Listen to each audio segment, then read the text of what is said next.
Kitab Aks, pasal 22. Saudara-saudara dan bapak-bapak, dengarkanlah pembelaan saya. Ketika mereka mendengar Paulus berbicara dalam bahasa Ibrani, mereka menjadi lebih tenang lagi. Lalu dia lanjut bicara. Saya orang Yahudi, yang dilahirkan di provinsi Kilikia di kota Tarsus. Tetapi saya dibesarkan di kota ini. Saya murid Gamaliel. Dan saya dididik dengan ketat menurut hukum nenek moyang kita. Jadi saya sungguh-sungguh taat kepada Allah, sama seperti kalian hari ini. Karena itu, saya pernah menganiaya semua pengikut jalan yang diajarkan Yesus, bahkan sampai setuju terhadap hukuman mati yang dijatuhkan pada mereka. Saya juga menangkap dan memasukkan mereka ke penjara, baik laki-laki maupun perempuan. Imam besar dan semua pemimpin Yahudi bisa bersaksi tentang hal itu. Karena dari merekalah saya menerima surat-surat kuasa yang ditujukan kepada para pemimpin rumah-rumah pertemuan di Damsyik. Supaya ketika saya datang, saya diizinkan meringkus orang-orang yang mengikuti gerakan itu untuk dihukum di Yerusalem. Tetapi ketika saya dalam perjalanan mendekati Damsyik, kira-kira tengah hari, tiba-tiba cahaya yang sangat terang memancar dari langit menyelubungi saya. Lalu saya terjatuh ke tanah dan mendengar suara yang berkata, "Saulus, Saulus, mengapa kamu menganiaya aku?" Saya menjawab, "Siapakah engkau, Tuhan?" Lalu katanya, "Akulah Yesus dari Nazaret, yang kamu aniaya itu." Orang-orang yang ikut bersama saya juga melihat cahaya itu dan ketakutan. Tetapi mereka tidak mengerti suara yang berbicara kepada saya. Lalu saya bertanya, "Apa yang harus aku perbuat, Tuhan?" Dan Tuhan menjawab, "Berdirilah dan pergi ke Damsyik. Di sana akan diberitahukan kepadamu semua hal yang sudah aku rencanakan untuk kamu kerjakan." Tetapi karena cahaya yang terlalu silau tadi, mata saya menjadi buta. Jadi saya masuk ke kota dengan dituntun oleh teman-teman seperjalanan. Di Damsyik, ada seorang yang bernama Ananias. Dia sangat setia menaati hukum Taurat, dan semua orang Yahudi di kota itu menghormatinya. Dia datang berdiri di samping saya dan berkata, "Saudara Saulus, biarlah kamu dapat melihat kembali." Dan saat itu juga saya bisa melihat dia. Lalu kata Ananias, "Allah nenek moyang kita sudah memilih kamu untuk mengetahui kehendak-Nya, untuk mendengar suara Yesus secara langsung, dan melihat Dia yang selalu hidup benar di mata Allah. Hal-hal itu terjadi karena Dia sudah menetapkan kamu untuk memberitakan kesaksian kepada semua orang tentang apa yang sudah kamu lihat dan dengar.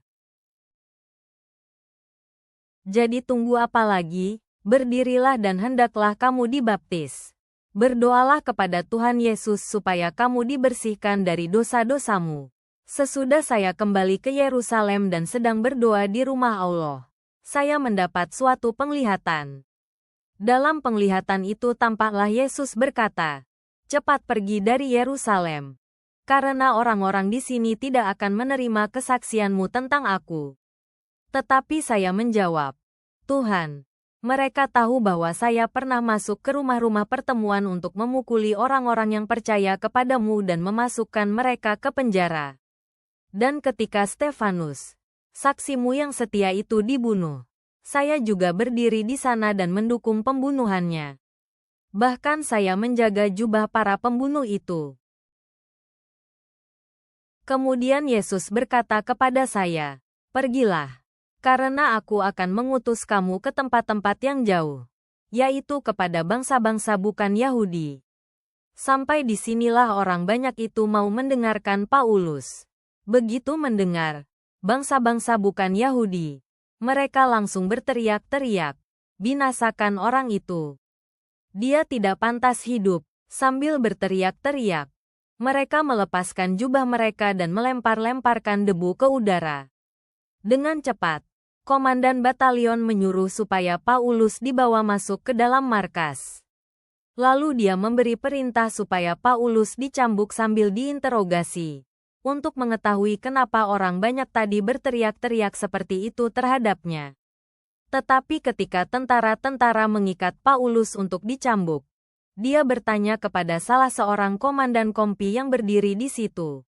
Apakah kalian diperbolehkan mencambuk seorang warga negara Roma sebelum dia diadili? Mendengar kata-kata Paulus, komandan kompi itu pun pergi kepada komandan batalion dan berkata, "Tolong pertimbangkan lagi apa yang hendak Bapak lakukan terhadap orang itu. Dia warga negara Roma." Maka komandan batalion itu mendatangi Paulus dan bertanya, "Katakanlah kepada saya, apa benar kamu warga negara Roma?" "Benar," jawab Paulus. Karena menganggap Paulus berbohong, komandan itu mengejek dia berdasarkan pengakuan palsu yang biasa diberikan oleh tahanan Yahudi.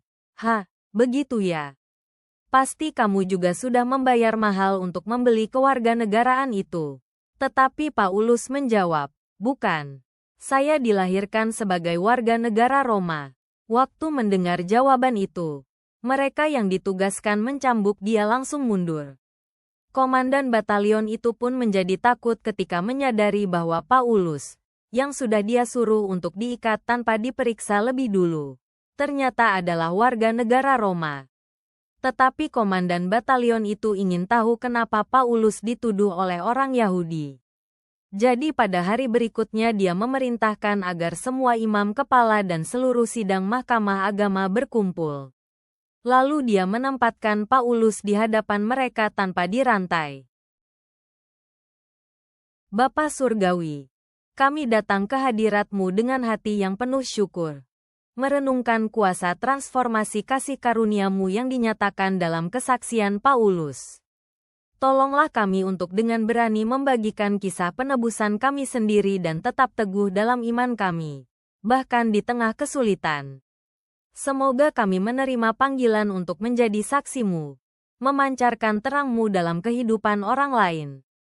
Kami menyegel doa ini dengan iman dan ucapan syukur. Amin."